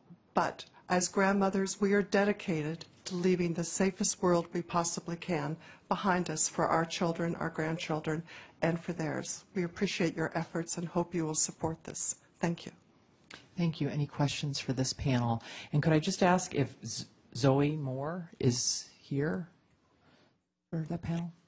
Okay, we'll move on to the next one. Thank you very much. Next, let's hear from James Williams, William Leiter, and Baron Barnett. Following them will be Rory Graves, Stan Stumbo, Grace Helling, and Jim Forsyth. And after them will be Kevin Cobden, Larry Schneider, Carrie Ross, Larry Schneider, or someone with a similar sounding name from Centralia, Washington, Carrie Ross, and then Jennifer Smith, who may or may not have been on the wrong sign-in sheet, but you should come up with that panel and we'll move you around if we need to. Thank you. Go ahead. Madam Chair, Committee, my name is James Williams, and I'm representing Pierce County Sportsman's Council and Tacoma Sportsman's Club. So iterate some testimony that's been given. Just the front page of the initiative 594, it says background checks will ensure that all persons buying guns are legally eligible to do so. I find that difficult to believe when we've heard testimony that some of these criminals aren't going to possibly go do that checking. At the ranges, the shooters at the ranges, the shotgun range, or when it comes to hunter education, are extremely concerned with the terminology when it comes to transfers. We don't believe that the transfer, someone's going to tell us that, well, that transfer doesn't mean anything. But if we go back in history a little bit, we found out that when we looked at whether we were going to trap moles or not, they told us that we could still trap moles. After it was passed, the legal people said we couldn't. So I think you'll find out that the transfers is it won't be allowed on those ranges. In closing, I would like to also point out that was mentioned concerning use tax and sales tax. That happened. You allowed nonprofits not have to pay sales tax. However, the Department of Revenue determined that since you didn't say use tax, we had to pay use tax, all churches and nonprofits. This bill, although it says sales tax, we're going to find out we're all going to have to pay use tax when it comes down to it for all those transfers, because that's what the Department of Revenue is going to determine. Thank you, and please oppose 594. Thank you. Thank you, sir. Go ahead. My name is William Leiter. I'm a volunteer signature gatherer for I594. Prior to Sandy Hook at the slaughter there, I had never collected signatures for a petition in my life. That massacre got me off the couch and out to collect signatures. It was a very interesting process, talking to people, collecting signatures. Many people would come up to me and just want to sign right away. Others would say that it wouldn't do any good at all. My response to them was, well, drunk driving laws do not stop every drunk driver. Should we get rid of all our drunk driving laws just because there's still drunk drivers out on the highway? I think the answer to that clearly is no. We need to do something. We need to act. The legislature and both federal and state government refused to act after Sandy Hook and after massacre after massacre of gun shootings. We need to do something, and we need to do it now. This is our opportunity. If you went to your doctor and said, doctor, which one of these things should I do? Should I stop drinking? Should I stop smoking? Should I eat right? Should I exercise? Your doctor's not going to say you should do one of those. He's going to say you need to do all of those. This is one step in a long process to put an end to gun violence. Thank you. Thank you. Go ahead, sir. My name is Baron Barnett. I'm from Colton, Washington. I'm a competitive shooter. I also participate as staff for an event called Boomer Shoot every year. I was requested to come speak today and give testimony by many of my friends. I-594, just to cut straight to the chase, creates numerous ways to criminalize otherwise law-abiding citizens for doing very trivial, basic things that is very, very common. For instance, at Boomer Shoot, one of the most fun things in the world for me to do is to walk up and down the firing line and people go, hey, you want to take a shot through my rifle? Technically, under this bill, I would be committing a felony. If, first time would be a misdemeanor, second time would be a felony. Because they said, hey, yeah, go ahead and shoot my firearm. Am I going to go and kill anyone with it? No, there is no criminal intent, yet that has become a criminalized act. Further, what really disturbs me is often I have friends come to me for help. Many of them are between the ages of 18 and 20. Currently in the state of Washington, I can transfer a firearm to someone between, a pistol more specifically, to someone who's between the ages of 18 and 20. With this law, federal firearms dealers cannot transfer a pistol to anyone between the age of 18 and 20. They're forbidden. I've had a friend, she came to me for help, she had a stalker, I trained her, she actually ended up having to use it. To me, this is terrifying, and we did not do any of the training on a public range because I don't want to have to worry about other people around me when I want to be focused one-on-one. Thank you. Thank you. Are there questions for this panel? Thank you. Thank you. Next panel, please. Let's hear from Rory Graves, Stan Stumbo, Grace Helling, and Jim Forsyth. Next, we will hear from Kevin Cobden, Larry Schenker or Schneider, and Kerry Ross. After that, we will hear from Jennifer Smith, your flipping panels. Thanks for your note. Kellen Millman, Rabbi Aaron Meyer, and Jasmine Singh.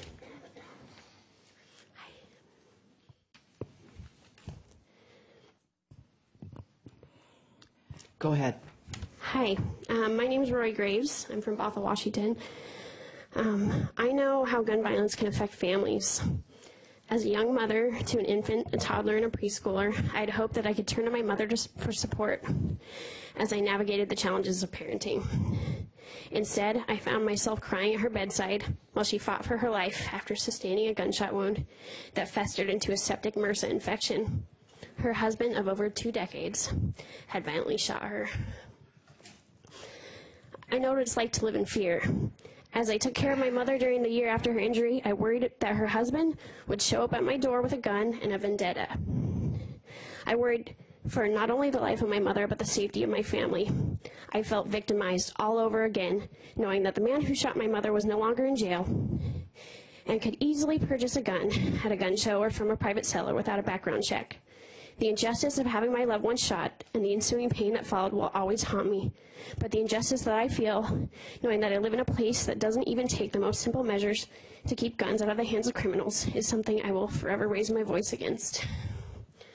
In Colorado, where a similar bill requiring background checks recently passed, there were 4,792 background checks on private sales from July, when the new law went into effect, through the end of November, and 72 of those checks resulted in block sales because the would-be purchaser had criminal records.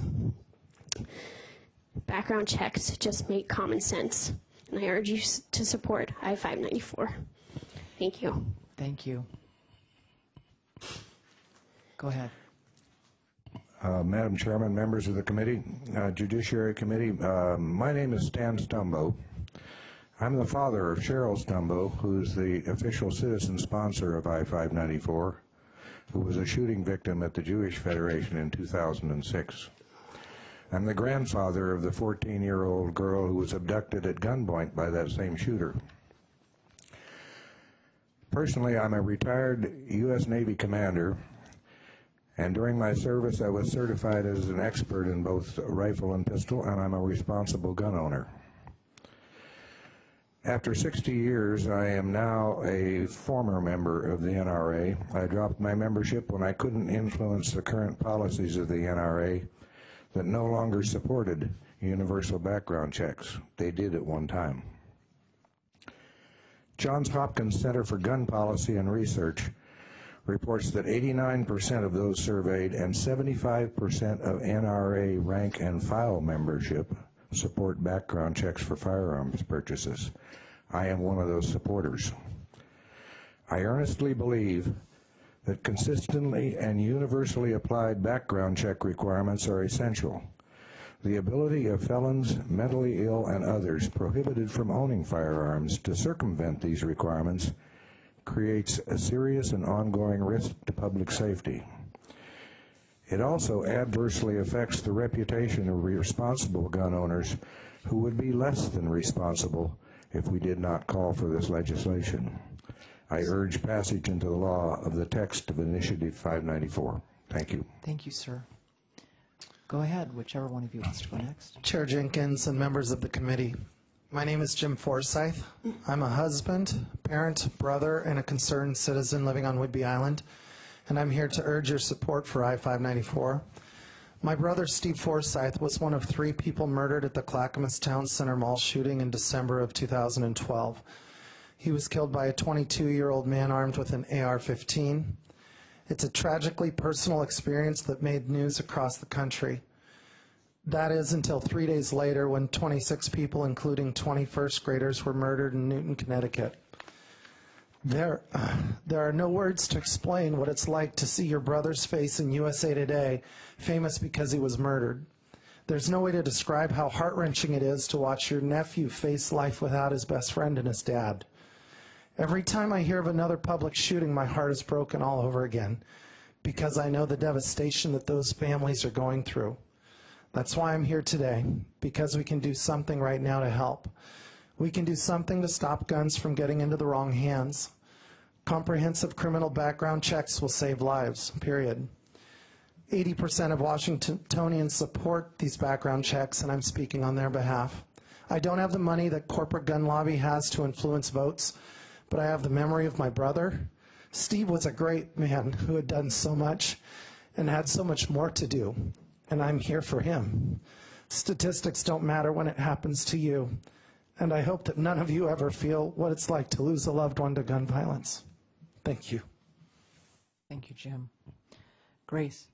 Good afternoon, members of the committee. My name is Grace Huang. I'm here with the Washington State Coalition Against Domestic Violence. As many of you know, we're a membership organization of domestic violence programs that are in every county of this state, including all of the counties that you represent. And we are here in support of Initiative 594. As you heard from earlier testimony, we have to do better in keeping guns out of the hands of those who would hurt their intimate partners.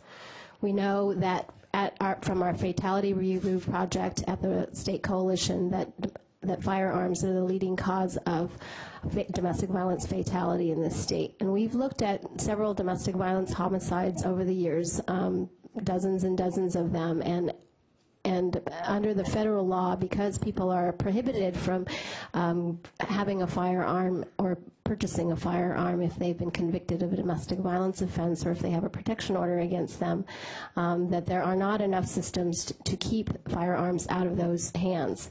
In states where there are comprehensive background checks, we know that the domestic violence fatality rate is 38% less in those states, and we need to follow suit and make sure that we do all that we can to keep guns out of the hands of domestic violence abusers. Thank you. Questions for this panel? Marie and Jim, we are so sorry for your losses. Thank you very much for coming today. Next panel, I'm looking at the clock, and I think we're going to have time for a maximum of 2 more panels. We're going to start making the panels larger then. Next, let's do Kevin Cobden, Larry Schenker or Schneider from Centralia, Washington, and Carrie Ross. Following you will be Jennifer Smith, Kevin Millman, Rabbi Aaron Meyer, and Jasmine Singh. Can I check that? Terry Schrader. Will that work? Sorry about That's that. me. I'm from Centralia. Thank you. Welcome. Thank you. May I begin? Yes, you may. Greetings, honored committee members and fellow citizens. I hail to you from Maple Valley. Thank you, Representative Rodney, for representing us all this time. You've heard a lot of statistics about all kinds of things today. You've heard statistics about background checks and how few people are prosecuted. One of the statistics you did not hear that the FBI is really alarmed about is if someone is denied on a background check, they are 28% more likely to go out and immediately commit a violent crime. 594 could actually create violent crime. I want you to seriously think about that. Other issues, the reasons you can't compare background checks from private sales to background checks from FFLs is that 594 creates an honor system of private background checks. Criminals are laughing at this. The reason you can't compare it to a gun shop is you go into the gun shop, the gun is behind the counter. They're not going to give you the gun unless you pass the check. With a private sale, there's no one to see unless you have more cameras than the entire country of England. With regard to this, I would like to say that we do not have a gun problem in Washington State. We have a criminal recidivism problem. Our state is notorious for light sentences for repeat offenders. That's why we became the first state to pass a 3 strikes you're out law. Stop letting the repeat criminals out over and over. The FBI estimates that 70% of firearm crime is committed by the same repeat offenders. Again, the criminals are laughing at us. Finally, I would like to close by saying in support of 591, I didn't used to care about gun rights. But the reason that got me off the couch was watching what happened after Hurricane Katrina. Police Commissioner of New Orleans, Eddie Compass, got on TV and said, we're going to be going to every house and collecting every gun. There are videos showing the guardsmen and police beating senior citizens to get a handheld revolver away from them. 591 will help prevent that. Please support 591. Thank you. Go ahead. Whichever one of you wants to go. I'm Carrie Ross. I'm here for Free Voices United and also the Constitution. I just wanted to start with the fact that of the weapons used in firearm crimes in 2012, 0.8% were purchased at gun shows, 4% were purchased at a pawn shop, and 8% at retail shops, which leaves 87% of weapons that this will not even affect.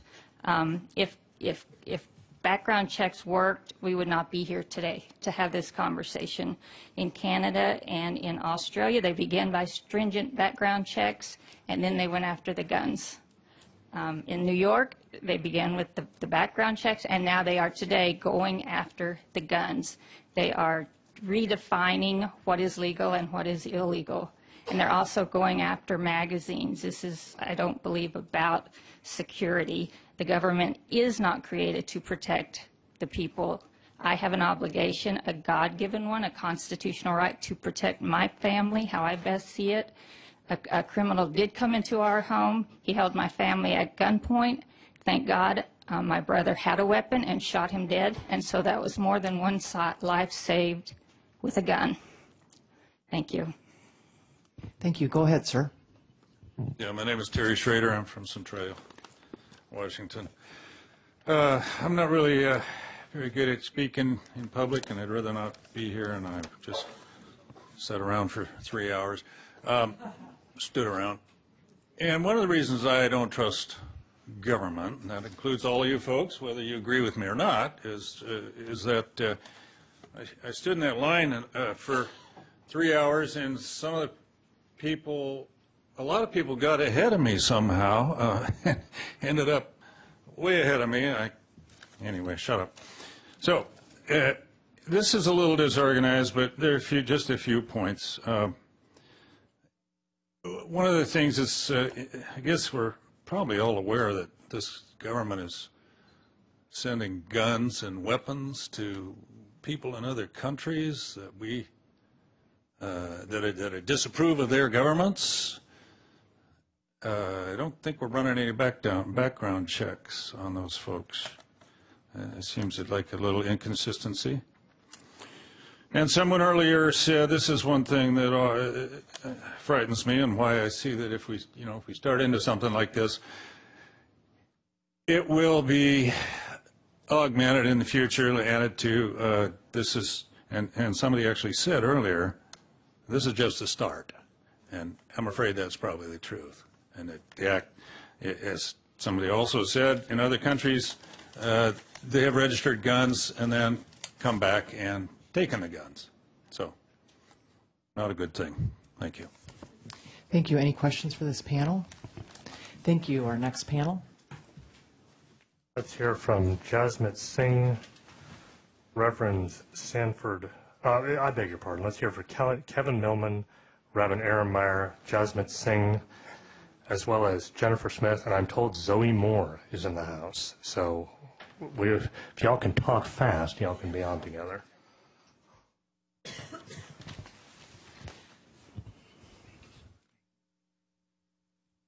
Go ahead.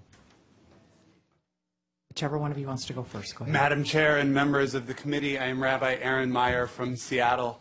I speak today on behalf of the 1,500 families that are part of Temple Dehar Sinai, the largest Jewish congregation in the Pacific Northwest, and I support Initiative 594. I'm not against gun ownership. My brother served 2 tours of duty and carries a gun every day with the Department of Homeland Security. I myself am a gun owner. My CPL license number is 155155. In the year 2005, my rabbinical schooling took me to Israel when my brother was serving in Iraq. Madam Chair, I got to see firsthand responsible, necessary use of guns to protect individuals in society. I also know the extreme sadness of picking up a newspaper every day and seeing the rampant, indiscriminate loss of life by means of a gun. The Talmud, the rabbinic document, states that we have a directive to protect human life and to honor our neighbors. One who owns a vicious dog must keep it tied up at all times, even if that dog were trained not to harm people, lest it scare them and cause indirect illness or injury. They are required to keep it chained. A gun and a vicious dog are very similar in that they are dangerous objects, and we must take all possible preventative measures to prevent the indiscriminate and preventable loss of human life. My neighbor's blood cries out to me from the ground. You are currently the owners of this vicious dog.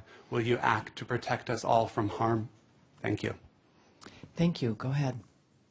Good afternoon, Madam Chair and members of the committee. My name is Dr. Karen Millman, and I'm the Prevention Division Director for Public Health Seattle and King County.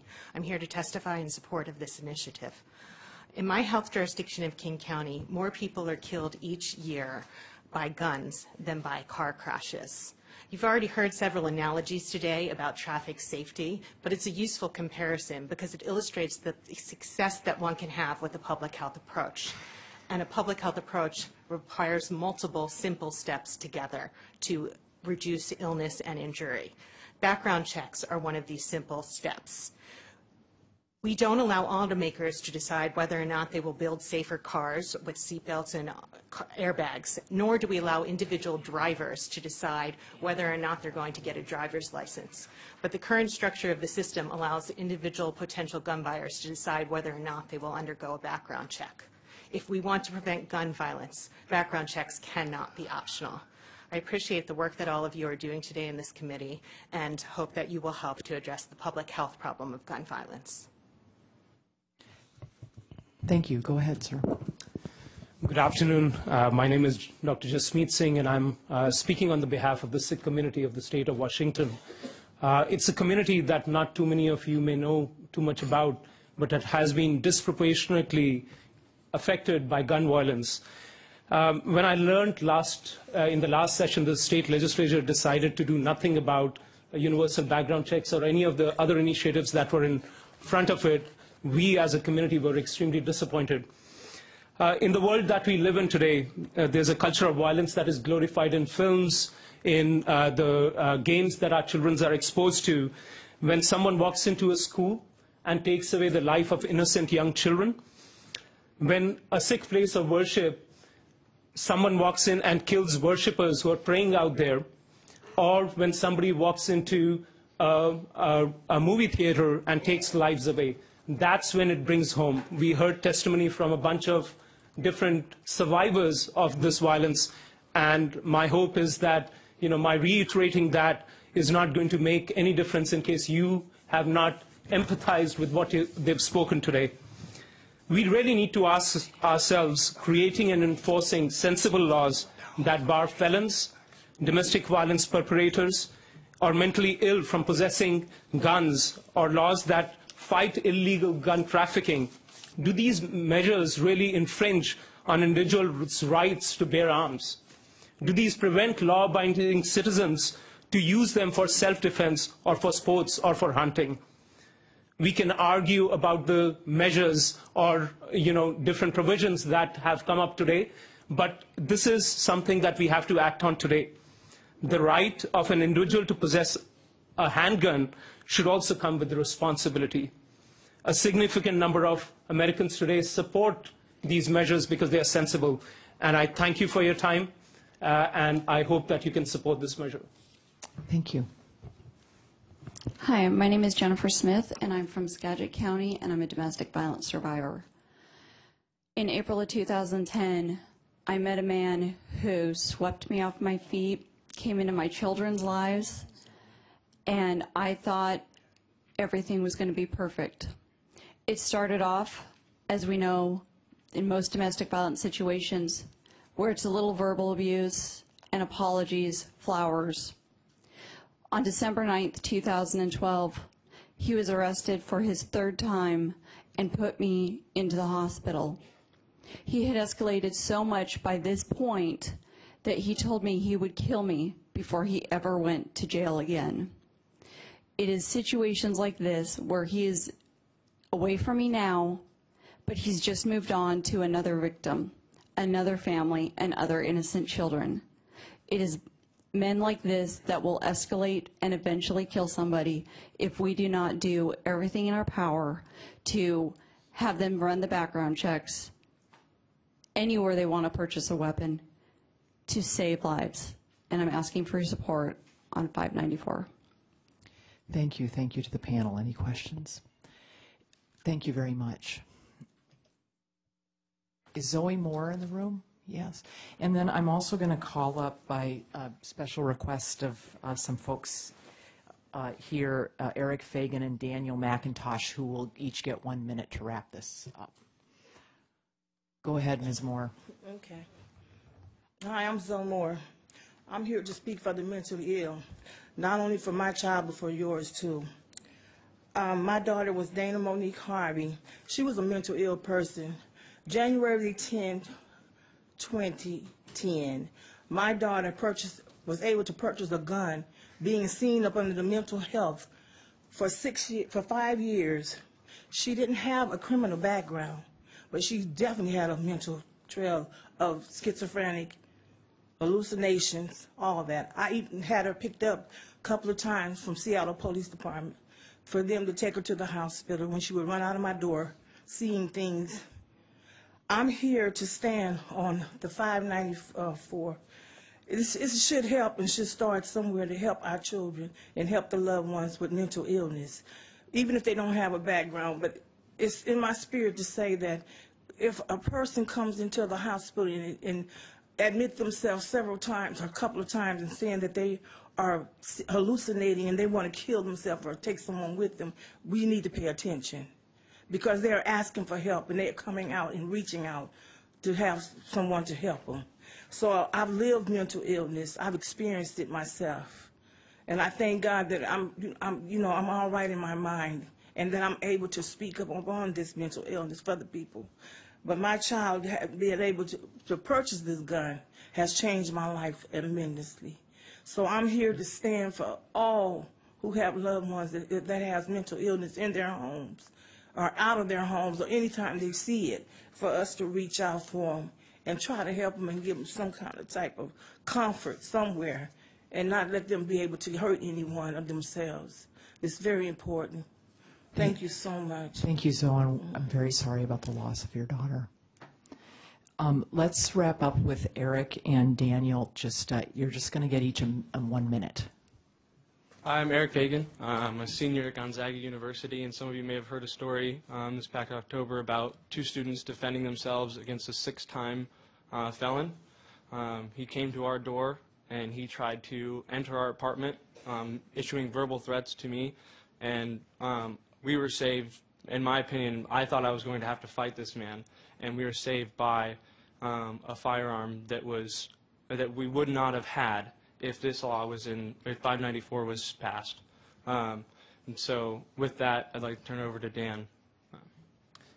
Yes, my name is Daniel McIntosh, for the record, and I would like to say on the night of October 24th last year, I did use a weapon in defense of my own life and my roommate's life against a 6-time felon. I received this weapon as a graduation present at the age of 18 from my grandfather. Under this law, that would not be allowed. The weapon in question was a Glock Model 20, which is a 10mm handgun. So under this law, I would have been left in my apartment defenseless. I would have had to go and call 911, hopefully, and pray for my roommate's life. I prefer a society where I am allowed to arm myself and adequately protect myself and not have other people, protect your own self, you know. And so I urge you, please do not pass 594. Thank you for your time. Thank you. With that, I'm going to close the hearings on Initiative 591 and 594. For those of you who didn't get to testify, we do have the sign-ins that you signed in on, and they'll be available to all the committee members. You can also email your testimony, or if you have written testimony, you can bring it and leave it with staff, and we'll be able to see that. I also do want to thank everyone who testified and everyone who is here today for the civil dialogue that we've had. Now, I wasn't over in the chambers, so I'm assuming there was civil dialogue. There don't seem to be any riots breaking out, so I'm thinking that it was all good, but thank you all. And with that, we'll open up the hearing on House Bill 1561. Thank you. Thank you. House Bill 1561 relates to short-barreled rifles. Under state law, with certain exceptions, it's a Class C felony for a person to manufacture, own, buy, sell, furnish, transport, or have in the person's possession a machine gun, short-barreled shotgun, or short-barreled rifle. A short-barreled rifle is a rifle having a barrel or barrels less than 16 inches in length, or a weapon that's made from a rifle that's been modified and has an overall length of less than 26 inches. Under the National Firearms Act, short-barreled rifles are regulated, but they're not prohibited. That NFA, the National Firearms Act, regulates the manufacture, importation, and transfer of short-barreled rifles in addition to other firearms, certain firearms and weapons. Under the NFA, firearms must be registered in a database maintained by the Bureau of Alcohol, Tobacco, Firearms, and Explosives. And a person who wishes to acquire a short-barreled rifle or other NFA firearm has to obtain a certification from the local law enforcement agency, undergo a background check, obtain prior approval for the transfer from the ATF, and pay a $200 tax on the transaction. A person may also make an NFA firearm with prior approval from the ATF and with similar requirements. House Bill 1561 provides that it is not unlawful in Washington for a person to possess, transport, acquire, or transfer a short-barreled rifle if it's legally registered and possessed, transported, or acquired under federal law. Any questions for staff? Representative Blake had a 45-page PowerPoint that he wanted to use, but we were able to negotiate and cut that down slightly. So thank you, Madam Chair and committee, for hearing this bill. As you heard from staff, this was previously legal in Washington State to own short-barreled rifles. If you went through the federal process, the National Firearms Act process, in '94, that was taken away. This bill simply restores that process. Follow the FBI background check, pay the $200, get your sheriff to sign off that you're a good guy, and then you can own a short-barreled rifle. And next slide. So all of these guns right there you can go buy today over the counter. The top one that you see is a representation of the mare's leg that Steve McQueen carried in Dead or Alive. But if you take the piece of wood on the lower rifles and attach it to the mare's leg, you've now committed a crime. And this bill just seeks to rectify that. So, next slide. And so, as you can see, there's Steve McQueen with his mare's leg, which is legal, sawed-off buttstock, sawed-off barrel. But you and I cannot go down and own the short-barreled rifle that John Wayne used in Stagecoach, Red River, and True Grit. And I know you may not be able to do this bill for me, but do it for the Duke. Thank you, Representative Blake. We have 5 people signed in to testify. We have 5 minutes left. Each of you will get a minute. And you're all signed in pro, so it should be easy. Jared Stevens, Thomas Linehan, Randall Bragg. Come on up, guys. Giddings, and Adam Saylor.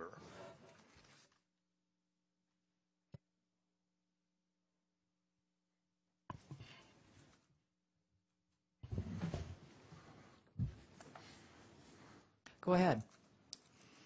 Hello, my name is Randall Braggie. I've been a Washington resident since '99. I'm here representing myself. Mr. Blake covered a few of the things I wanted to cover. The crime rate associated with short-barreled rifles is extremely low. I've been trying to find crime data from every county in the state for the last few years, and all I found out so far from about a quarter of the counties replying is that none of the very few short-barreled rifles associated with crime were registered. In other words, they were already illegal. Suitability for sportsmen. Usually a short-barreled rifle is just a rifle that's cut down with a barrel length of less than 16 inches, or it's a handgun with a shoulder stock added. For the most part, they are completely suitable for sportsmen and target shooters. Police use. As I understand the law right now, the 941-190 allows police officers to possess short-barreled rifles on duty or to and from duty, but a police officer cannot purchase a short-barreled rifle for use as a duty firearm nor practice away from working hours. This law would change that. It merely brings state law into line with federal law. Thank you. Great. Go ahead, whichever one wants to go next. Art Giddings, Thurston County. This, as said, this brings the Washington State into line with federal law. It will also increase product line for federal firearms dealers, which will increase tax revenue to state, local, and county governments. Before a short barrel rifle can be removed from the state, even for a short term, it has to be, you have to notify ATF that you will be taking it out of state, how long and when it will be back. This is a 100% registration scheme on this. If you support 594, you better be supporting this. Tom Limon, King County. I'd like to add on to Mr. Braggie's comments about the legal lack of crime, registered short barrel rifles and such. Before 1993, up to from 1934, that leaves 60 years of registration. That means there are still 60 years worth of registered short barrel rifles in circulation and no crime data to support any reason for restriction. That's all I'd like to add. Thank you. Hello, my name is Jared Stevens. I'm from King County, Washington. I'm here in support of Bill 1561 concerning short-barreled rifles, or SBRs for short.